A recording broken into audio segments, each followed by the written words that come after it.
So welcome, Guy. Thank you. Here in Fording Bridge, we're going to talk about a bit about Rogue One, a little bit about your wider career. I'm sure we'll go down all sorts of avenues. Steady. Yes. First things first. Life. How is life treating you right now at this very moment?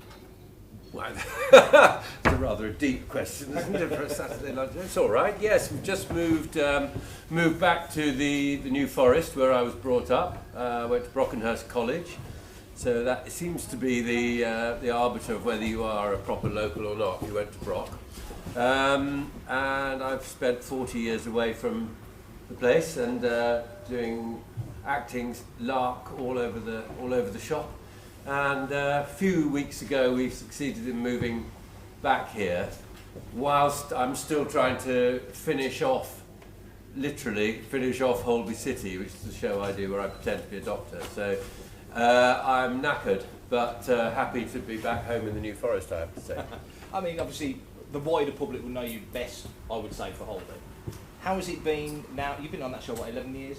On and off 11 years. Yeah. How does it feel now that particular segment of your acting career is now drawing to a close? Well, I think it's very much a mixed feeling, because the people you work with on that show are fantastic. I love the character I play, and on a purely mercenary sense, you know, as an actor you don't get many opportunities to earn a regular wage. Many people don't, particularly in recent times. So I'm both excited by the idea of doing other things and very worried that I won't be able to afford the Brussels sprouts for next Christmas anyway, because, you know, as I say, it's very, very unusual to get a regular wage like that, and also to enjoy the show. It's been a fantastic show, and one of the things I have loved about it is that if you are a guest actor on shows, you never get a chance to relax, really. You're in and out, and all the regulars are the guys who are doing the show all the time. So before I joined, I'd done a lot of that sort of stuff, and mainly theatre, in fact. And I think what Holby has given me is an ability to relax a bit more in front of the camera, and it's only when you're relaxed in front of the camera that you can do your best work.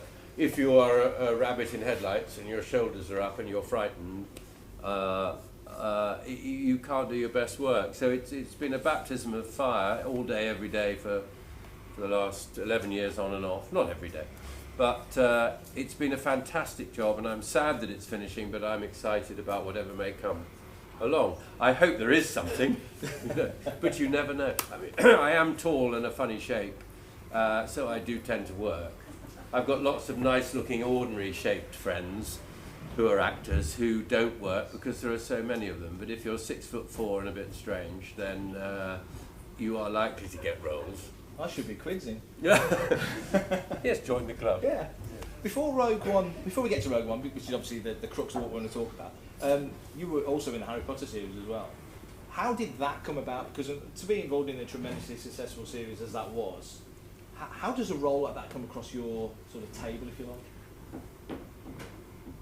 I did a tiny part, a one-day part for the director David Yates, who was directing a thing years ago called The Young Visitors, ERS, Young Visitors. It's a famous novel. Jim Broadbent was the star, and he was a very odd character, out of his depth in polite society. It's a very eccentric film for television, and I played a one-off role as a sort of martinet etiquette teacher, and he was mad as a cut snake and vicious, and I did a lot of improvisation. You know, use your knife, your fork, your spoon, now! You know, all that. It was quite on the spot, on the day, and at the end of this quite frightening day of filming, the director David Yates said, "Thank you, you did very well today, and I will find you something else if I'd like to work with you again." And I thought, yes. You know, we heard that. And then a few years later, my secret agent rung up and said, "They've offered you a part in Harry Potter." I said, and I didn't know the saga then. I knew of it, but I hadn't really watched it. So the agent said, but I said, "Well, what's the part like?" He said, no. you don't understand. You don't have to go through the hoops. You don't have to do a screen test. You don't have to do all that frightening stuff. They have offered you the part. And that was David Yates, and he was as good as his word. Lovely man, terrific director. And it gave me the chance to be in one of the happiest and most delightful series of films ever. And so thank you, David. Is a director saying, I'll have to find a part for you sometime, a bit like bumping into somebody in the pub saying, we'll have to go for a pint sometime? Is it one of those things that gets said and you think that's never going to pan out? Doesn't get said that often, to me anyway, but when it does, as I say, you take it with a pinch of salt, because people are happy with you on the day, and they're pleased, and you think, thank God I didn't muck it up too badly, and you go home, and you may never hear from them again. But David is a gentleman, actually. He had me, he was as good as his word, and he had me in the slightly odd film of Tarzan that he did. I don't know if you saw that one. Well, I was in that, along with various other quite well-known character actors, and unfortunately our little strand of the story got cut. It was a sort of political stuff, and it got cut out. And David had the grace to get his PA, because he's very grand director, you know, and his PA rang up and said, have you got time to talk to David next Tuesday at 2:45? And I said, of course. And he said, I'm really sorry, nothing to do with you, but we're cutting you guys out of the film. It's not working, that strand. But you know, it's a nice man, and it goes a long way, I think, when you meet somebody as pleasant and courteous as that. Many people in showbiz are, but he's a real gent. Yeah. One of the things you said about working on Holby was that they gave you the latitude and the scope to go off and do other things. So other than Rogue One, which we will get to, what other things were you able to do during that Holby journey? Well, I left Holby of my own volition after 3 years in 2013, and I went off and did all sorts of other things, including coach driving, which is my sort of great. I've always loved driving coaches, and when I left Holby in 2013, I decided to take a coach driving test, and I worked for Westway of Wimbledon, driving coaches. At the time, still recognisable from Holby and still recognisable a bit from Harry Potter, and hadn't done Rogue One then, and anyway I looked like Peter Cushing. But I was driving my coach up Park Lane towards Hyde Park Corner, and I was right behind the back end of a double-decker bus which was full of school children, and they were all pointing at me and, you know, saying, what are you doing driving a bus up Park Lane? Anyway, I was. But I left it for 2 years, and then I'm talking about money again. In a practical sense, I thought, well, I've been working, but I haven't been earning really anything like what I was doing before, and I asked to go back, so they said, all right then. And now they've sacked us all, and we are facing the last 5 days of filming this coming week, which is going to be very emotional, I think. Very lovely bunch of people, and a great show, and it's a shame they're cancelling it. It is. Don't quite get it, but life is what life is. So we'll be seeing you in the revival of On the Buses then. Yeah, on the buses, anything to do with coaches. In fact, I've got a slight dream of making us. We know that on Channel 5 they let minor television type people do, like me and more famous than me, do sort of on the road documentary movies. We've had various people doing all sorts of funny things. And I'm determined that I might do one about the coaching industry then and now. And there's quite a few odd people, like Ken Bruce on Radio 2. He had a Route Master bus, and Charles Nove. It seems to be a radio people's thing. Charles Nove off Scala Radio, brilliant station by the way. He's got buses and things. So I think it would be quite fun, because you get all sorts of loonies in the coach industry. Quite funny stories as well. I remember Westway of Wimbledon, one driver backed in with a coach full of school children. Doesn't normally happen, don't worry. And he backed into a branch of a tree and shattered the rear windscreen of the coach. And the boss of the company said, didn't you see the branch? Come on. And he said, well, I didn't even see the tree. So we're very safe on the road normally, though. So we will get to Rogue One then. So Rogue One. So Rogue One. There you go. So again, the A1, a very good road. Sorry. Yeah. Obvious question, but how did that come to your door? That again, well, I'm not sure, but apparently Gareth, who directed it, most of it, He was in a hotel room, and on came Holby City, and he thought, well, if anyone is going to have a go at Peter Cushing and Tarkin, that'll be him. So again, I didn't do any test or any audition or anything, and my agent rang up again and said, we can't tell you what it is, we don't really know, it's incredibly secret, deeply secret, you mustn't tell anyone that we can't tell you what it is, but you're going to meet this man at this, and they sent us to one of the most well-known media haunts ever, and there we were talking about this thing supposedly in secret with people listening. And actually there were some people at the table behind who turned out to be Holby City fans, and they said nice things to me, so I said, carry on. I think the director thought I paid them to say, yeah, he's a good actor. Yeah. So when it was offered, when it was discussed, what did you know of, well, generally of Star Wars, but also of that particular role? Very little. I wasn't a Harry Potter buff.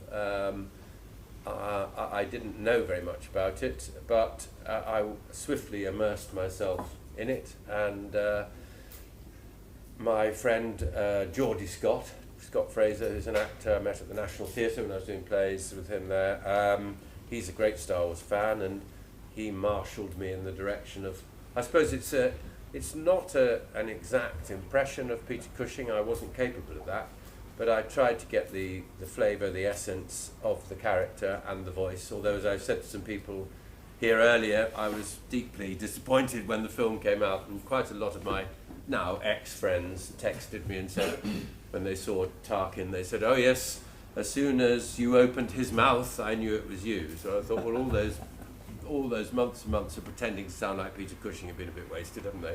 Because clearly I just sound like me. But no, it was. I'm proud of being a part of that, and proud of. I think it was a dubious. Some people thought it was a dubious thing to do, to recreate a person like that. But I think of it as a tribute to a wonderful actor, Peter Cushing. Yeah, that's the way I looked at it. His family was certainly seemed to be, the estate seemed to be certainly up for it. They were, and his secretary Joyce apparently was not young. I never met her, but she was taken. Obviously, she was with Peter Cushing for 25 years, and they were very close. And apparently, she went to see the film, was taken by or shown the film by the studio or something, and apparently she burst into tears and said, "He's back, Sir is back," she said, wow. Which is rather lovely, and I'm glad that the portrayal didn't offend the people who matter. Yeah. The process, obviously, it was quite involved. What did you expect going into that? Was there any expectation of what you would be walking into? And it was terrifying because, as I say, I'm not an impressionist, and you're conscious, even though I wasn't a Star Wars fan then, you're conscious of all the people who are and how much they care, and I didn't want to let Peter Cushing down either, because I thought he was a lovely actor before I was ever involved with trying to pretend to be him. So it's very, very frightening, but there were various different possibilities. It started off with a wig I did with, and heavy makeup, and I think it was always intended that it would be CGI, but it was also shot in a way in the end whereby they could take all that stuff out if it didn't really work and just have me. Yeah. I would have quite liked it if it had just been me, but then I think what they achieved was brilliant. So at the time, anyway, I mean, you said it's 5 years ago now, it's probably even more brilliant possibilities for that sort of CGI stuff now. Yeah, it's held up fantastically well. They're in the kitchen at the moment, but me, Paul and Carl interviewed Gareth a few years ago, and he was quite clear that if it hadn't have worked out, the technology hadn't have been up for it, he was more than happy for it to be you doing that role, so clearly there was enough there. Yes, well, it was a long-winded process because they rewrote a lot of it as they went along, and I kept thinking I'd finished, and then they bring me back and we'd do some more scenes, and it was an extraordinary adventure, I must say. And somehow, to be in Harry Potter and Star Wars, yeah. I think I'd better do Star Trek next, and what other franchises can I corner the market in nipping into a few franchises. That would pay for the Brussels sprouts. It would. So when you were on the set, the process, because it's take after take after take after take, how does that work? Because you've got ILM guys there, you've got presumably makeup people there, the director's doing what he's doing, you're trying to presumably focus on the performance. How much is going on when you're trying to get this out? Well, funnily enough, I thought it would be more daunting than it was, but quite a lot of the crew were also people I knew from other jobs I'd done. Not Harry Potter, Holby City. There were, some of the crew from Holby turned up, because people are essentially, as you know, are all freelance, and they go wherever the work is. And if you're lucky enough to do shows like Harry Potter or Star Wars, or indeed the BBC and Holby City, you do actually turn up when you're as old as I am. You do turn up and meet people that you've worked with quite a few times. So that was encouraging. And they were very gracious and very nice. There was a lovely man, John, from ILM, whose idea I think it was to recreate Tarkin, and he was a fabulous chap. He was always very encouraging. But you are, of course, aware of the weight on your shoulders, because that's quite an ask to pretend to be Tarkin again after all those years. Yeah. It's also quite a weight on your head, because that motion capture thing that you wear. I mean, Brian will know all about all these things, what it's like to be in you guys, what it's like to be encased in these things. You can't forget that you're acting with that great big thing on your head and the light shining in your eyes and things. But you can't moan. Great privilege to be in it. How do you zone that out? Is there a skill in sort of pretending or imagining this contraption's not there and it's just me and the character? And the other person. I mean, Ben Mendelsohn, who I did most of my scenes with, who played Director Krennic, a lovely man. He was very cross with me one day. He's a very methody actor, Ben, and he used to get himself frightfully worked up before each take. And I was being deliberately louche behind the camera to annoy him, and I succeeded beyond my wildest dreams, because he suddenly shouted at me before a take, "Don't look at the fucking monitor, guy!" on the camera. Don't look at the... And I wasn't actually looking at the monitor, as I told him afterwards. He said, "Oh, I owe you a public apology." I said, "No, you don't, Ben. It's fine. As long as you know I wasn't." But I was trying to annoy you, because that's the way you work best. He's a lovely man. So, you just... There's a wonderful actor, the late Ian Charleson. I was doing a production of Hamlet with him. He was brilliant. I was Guildenstern, not so good. But... And I said to him one day, "But how do you get the Olivier Theatre audience to listen to what you're saying? It's a long play. We could all get a bit bored, but you could hear a pin drop." And he said, "I just concentrate on what I'm saying," which I suppose is what people do, isn't it? When you're talking, you're trying to get something over to somebody else. You're trying to persuade somebody of something. Whatever. Yeah. So you concentrate on what you're saying. Mind you, I used to forget what I was saying half the time because I was so frightened. And they kept changing the script. Yeah. When you do a job like that, because as any actor, anybody in any profession, you're learning all the time. What do you think you took away from that particular job, if anything? Because it is so unique to itself, really.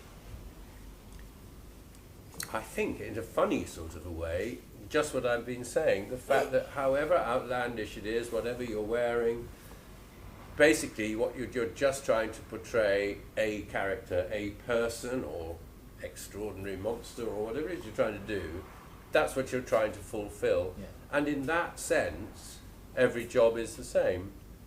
That's what you're doing. Ever since time began, human beings have loved sitting in the dark and being told a story. And that's what actors and people in the business, you guys, that's what we do. Yeah. It's a lovely thing to do. You got a great reception from the Cushing family, obviously. You got a great reception from the fandom. How did that come across to you? Did you know that you'd done something that had really stuck the landing with the fandom, with the people that mattered? Well, yes, because I've done some Comic Cons, some of them with even more people in the room than this, and I've been all over the place. Yeah. And it was only really when I got to do some of the comic conventions and meet people all over the place that I realised the love, the Generation Skywalker thing. the love and humour and passion that people have for the whole Star Wars saga. And again, it's like, saying sitting in the dark and being told a story. That's what Star Wars does brilliantly, isn't it? I mean, that it is good versus evil, all the old-fashioned, time-old, time-honoured traits of storytelling are all in there. Were you aware of that fandom as it is? Because Star Wars, we know it's quite unique. You had no idea. Again, of course I knew it was one of the biggest things that there's ever been in terms of public entertainment, but I didn't know how dear it was to people's hearts. No, not like that, no. So has that been a pleasant surprise? Oh, extremely pleasant. Yeah, lovely. It's very, very great to go and meet people who have such a passion for it. I did make a terrible error, though. There was a chap, I was doing a show like this in London, and he was saying something to me, and he was quite an eccentric guy, and I was slightly fascinated by his face, which was slightly eccentric, like a lot of us. And he handed me a beautiful original magazine from the New Hope, original magazine. And whilst talking to him and being interested by him, I unfortunately signed the character name from Harry Potter across his Star Wars, and he was, not surprisingly, slightly ballistic. Right. So the only thing we could do was offer him lots of free things, and and also I signed in very stylish big letters, and Governor Tarkin in Rogue One. So we calmed him down, but I was so embarrassed because it meant so much to him. It was a great thing of great value, and I bollocksed it up, which I was very sorry about that. But yes, the affection and passion that people have for it is great. Because obviously doing Holby for all that time, you're seeing weekly on television, people recognise your face when you're out and about. It must be pleasant in the right circumstances. Is there ever any similar interaction with those fans? Because that's got a big following as well. Do you meet many of those? Oh, what? Oh, the Holby fans? people? Yeah, oh, yeah. Yes, yeah, lovely. Yeah, it's great. Yeah. Yes, I mean, yes, it is nice. What's odd about being an actor, when I was very, very poor, I hadn't done very much, I could only afford 5 Rothman cigarettes and a very small courgette. I was in a little supermarket in Crouch End in North London, and I thought, I have got enough money, I think I've got enough to get some pasta. No, I had dried pasta in the cupboard. This is a bit of a violent story, but this is anybody's life, really. You have your ups and your downs, don't you? This was a down, but I've got some dried pasta in the cupboard. I can get maybe a courgette, and stupidly smoking, I'll get some. They used to sell 5 Rothman cigarettes those days. Stupid thing to do, don't do it. And anyway, I said to the girl, "Here we are," and I proudly plonked quite a large courgette on the thing, and 5 Rothman cigarettes. I said, "Please." She said, "No, you can't afford that." So I had the excitement of going back to the vegetable. I wasn't going to give up the cigarette, so I went back to the vegetable section and got the smallest courgette I could find, and I was able to buy that with my 72p. So it's ups and downs, and now it's all about vegetables with me.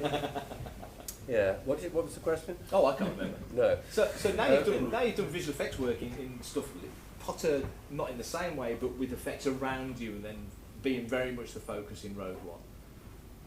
I would assume that you're very open to, because obviously you've done television work, you've done movie work, you've done stage work, you've really done all of those different disciplines. You're happy to dip into any of them at any time. Yes, I mean, it's very hard when you're doing Holby for so long. Having moved house here, I quite like a little break, but I say that to recharge the batteries and see what comes along.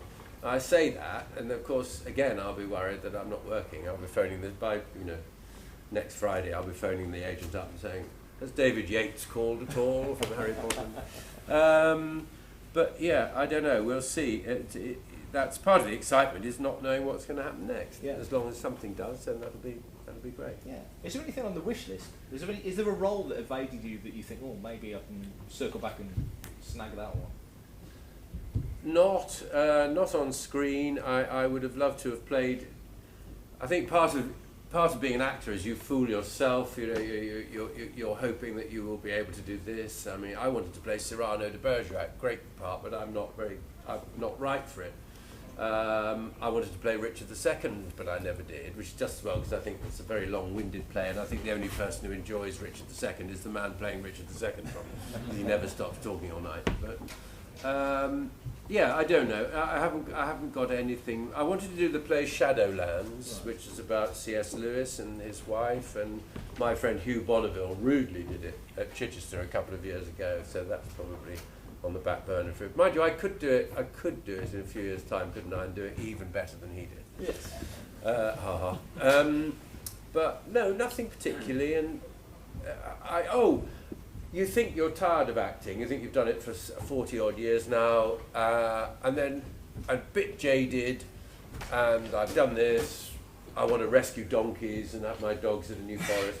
And then I got this weird little job recently, another thing I did while Holby was on, funny little film, I don't know if it'll ever see the light of day, but it was a sort of sci-fi thing based on a time machine which used to spin out from a vintage shop in Muswell Hill.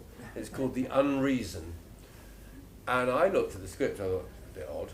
But I thought, well, let's have a change from Melbourne. Did it. I played a nice, eccentric science teacher, eccentric role, lots of improvisation. Anyway, to cut a long story short, it starred Johnny Vegas, the comedian, an actor who I have to say is bloody brilliant, delightful man. Sophie Thompson, again, delightful woman. And in one little job, I just did a few days on it, in one little job it reinvigorated my hopes for acting and my desire to do something new.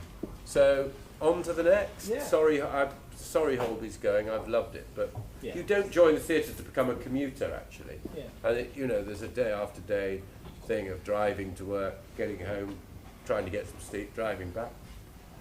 I'm not, as I say, dissing it at all, No. but something new would be great. Yeah. Is your preference to work with established directors, or do you like working with new directors and sort of help in whatever way you maybe could, helping them learn their way? Because I would imagine it's two very different sets. Yeah, that's a point. I hadn't really thought about that. I have done a few studenty films just to as it were, help Yeah. people along, and young directors' films, and they're always a hell of a mess and a pleasure. Yeah. Yeah, pretty much all of them. Yeah. But there's nothing like being in the hands of if you pardon the expression, of a wonderful, experienced director. Yeah. That's we've got a great director doing the last episode of Holby, and he's done many of them. Lovely man. And the best directing is, if you ask directions, if you're in a car, people go, if you go up to the traffic lights, turn left. Of course, you never listen, do you? You ask directions and then don't listen to a word they say. Pretty much the same with actors and directors. But anyway,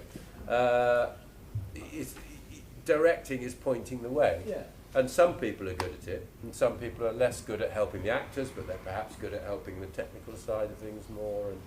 And I don't know. Directing is a great skill, and not everyone has it. Have you directed before? No. Well, only a couple of. Well, I did when I was at the Royal Shakespeare Company. I did a play on the Fringe, and I directed it.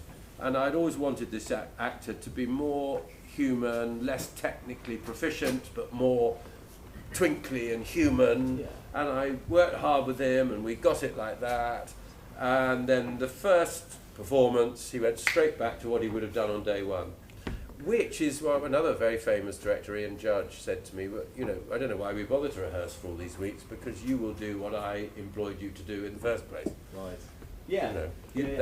And you don't know what it is about you that might make you watchable. You don't actually know what it is you've done half the time. Yeah. You come off one night from the stage, for example, and you'll think to yourself, well, I was really menacing tonight, or I was very and people will come off who've just seen you and say completely the opposite. So you saw, because what people see is a bit of a human being. They see something about the essence of a human being when you see the actor. No matter how technically proficient you are, you don't actually have any control over what the people sitting in the dark, are getting from you. It's a strange thing. That's a great point, because I suppose when you were cast for Tarkin in Rogue One, there's a physical similarity to Cushing. You're from a similar part of the world, so the voices aren't a million miles apart, but maybe Gareth saw, he's kind of quite charming in a way, and there's different elements to Tarkin, and maybe he saw something that you assumed he saw one thing, and maybe he saw another. Yeah, I mean, I was shocked to get it, and very flattered to get it, because as I said, if you've loved an actor's work, to be asked to follow in his very large feet, in his carpet slippers, was amazing. But yes, you don't really know what it is that makes you watchable. Really, it's an odd alchemy, isn't it? Because we're all in it together, aren't we? In the audience when I go and see a play, I know that might be my friend Hugh Bonneville playing whoever, bastard. And you think, I'm pretending that you are who you say you are. You're pretending that it's a wonderful part of human behaviour, isn't it? That we can all join in this storytelling thing together. It's rather nice. Strange, really. When you played Tarkin, I'm asking because you said something yesterday, Jace, that made me think about it. Was there any point in filming your scenes as Tarkin where you wore slippers? No, I'm sorry, I never wore the slippers. Peter Cushing was famous for having large feet, not being comfortable in the boots, diddly-dee, and asked Lucas if he could wear slippers, and he said, of course. I mean, it's interesting, isn't it, that we now look back on it as the beginning of an extraordinary adventure, the Star Wars A New Hope, that film. But of course, to them it wasn't. They were just making a film which I think a lot of them didn't even believe in, or thought. And didn't they have to help out with the money? Didn't Alec Guinness put money in? I don't know. It took different points. It took different points. Nobody could possibly have thought that we'd all be sitting in a hall in Fordingbridge, or I'd have gone to Florida, or wherever, and be talking about it to this day. It's extraordinary, brilliant. I love that. Yeah. I love that. Weird. The long-lasting effect that one project can have over the course of astonishing. You don't know, and you never know. You never set out to do. Say you're going to do a Shakespeare play. You never set out to say, right, let's do the most average, boring version of Two Gentlemen of Verona we possibly could. You always hope it's going to be the best. And anyone who makes anything, writes a book or paints something or does arts and crafts, whatever people do, you're always hoping it's going to be fantastic, aren't you? And sometimes it is. Yes. Sometimes. Yeah. So I mean, I didn't wear the slippers. I did, though, because I'm very tall, and we had a couple of Darth Vaders. One of them, Spencer Wilding, who some of you will know, lovely bloke again. He's a kickboxer from Rill. And a very funny thing, which was cut from the film, I think, thank goodness, because he had to walk backwards, which is a very difficult thing to do with a cloak on, up a ramp. Well, he couldn't do that for love nor money. It was very funny. But because he was no taller than me, rather, I did have to, I did play the scene like that. So no carpet slippers, but Ray Sawney's, with the comedy legs. He was a kickboxer from Rill, sounds like a Victoria Wood joke, doesn't it? Yes, yes. It's a great Victoria Wood joke about, where you go to one of those naughty parties where you put your keys in the bowl in the middle and see who, you might get to meet during the course of the evening. And she said, I had no idea who got my moped, but I love that Peugeot. Anyway. So a quick question just occurs to me. Obviously you're in Potter, as we said. Have you done any Potter events, any Potter conventions? Are there many Potter conventions? I don't think there are, not in the same way that there are Star Wars ones, no. No, I don't, not specific, no. I mean, obviously people who come to the general shows many are Potter fans. Sure. Quite right too, but no, not specifically. No, curious. In types of roles going forward now that you would like to pull your experience together for, is comedy one that would ever attract you? Oh, I've done a lot of comedy. Yes, I mean, look at me. Yes, comedy legs. Funny thing, I on the theatre I tend to get very outlandish, weird sort of fop roles, you know, and I'm comedic often. Whereas on screen I tend to get the more saturnine and darker roles. I don't really know what. Again, I don't really understand what I do. Is that horses for courses? Because sometimes the camera likes a certain thing, but the audience, when you're there, like here in the moment, it's a different avenue for putting that talent forward than it is on television. Well, I'd like to have a go at doing. It would make a lovely change from Holby and lots of other filming type things I've done to use my more eccentric, quirky, weird side to be funny on camera. I'd like to, that would be. I mean, I've done the IT crowd, of course, but I was a rather serious saturnine lawyer in an episode saying, "Whereabouts on the bottom did he plant the kiss?" You know, funny program. But yeah, I'd like to try moving my theatre sort of weird comedy stuff to the screen. Yeah. Perhaps it's just a bit too OTT. I don't know. And if the opportunity to return to Star Wars ever came across your door, I'm assuming you would jump at it. Oh God, yes, yeah, yes, I would. Now that I know that to many people it was an acceptable interpretation of that, or what I quite like them to do, and there are possibilities I gather, but you know that they go back a bit further in time and they have me as Tarkin without the CGI. That would be lovely. Brilliant. Well, I think we've covered every aspect of your career. Yes. Oh no, far more. Oh, is it more? No, I've bored enough now. That's I've got to ask now, how did this bus driving thing come about? Was that something you were into as a kid? And it just... Yeah, I just loved coaching. I don't know why. I've always loved that bus driving skill. It's weird, isn't it? I'm very strange. That's it. But I love it.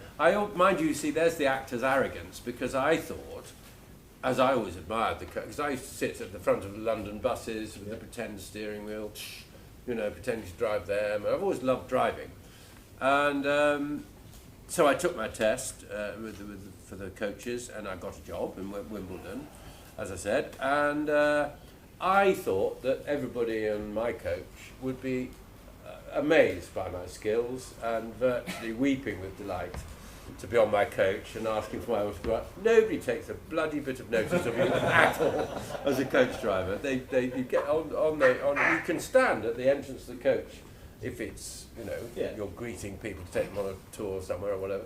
No notice at all. And did he cover a good area? Oh, I went all over the shop, yes. I scraped two of them quite badly, yes. The bus company, Westwood, told me to go and pick up some very elderly Americans from the Playhouse Theatre. Yeah. And they said, you can park down that side. I said, and then when I got there, I found you couldn't, because they changed the yellow lines to red lines. Cannot go. So I was looking around for somewhere else to park. And I did the cardinal sin of I took my eye off the left-hand mirror. Yeah. And coaches, it was a big coach, and they're so large you don't know what you're hitting, really. So it was about an hour and a half when I was going like that. And I eventually looked in that mirror, and I saw this Volkswagen Chiron going up and down like this. You know, this taxi driver going, no, stop. But it took me minutes to realise I was slowly scraping along. So of course I got out and apologised. But it's a great skill hitting things in coaches. I'm good at it. I can read that in the insurance report. I can just see it. Yeah. Any aspirations to learn to manoeuvre any other large vehicles? No. Coaches is it. I can scrape them to my heart's content. I don't think we're going to top that. I think we'll leave it there. Thank you so much for your time. Thank you very much. Fantastic. Thank you. Guy Henry. Thank you.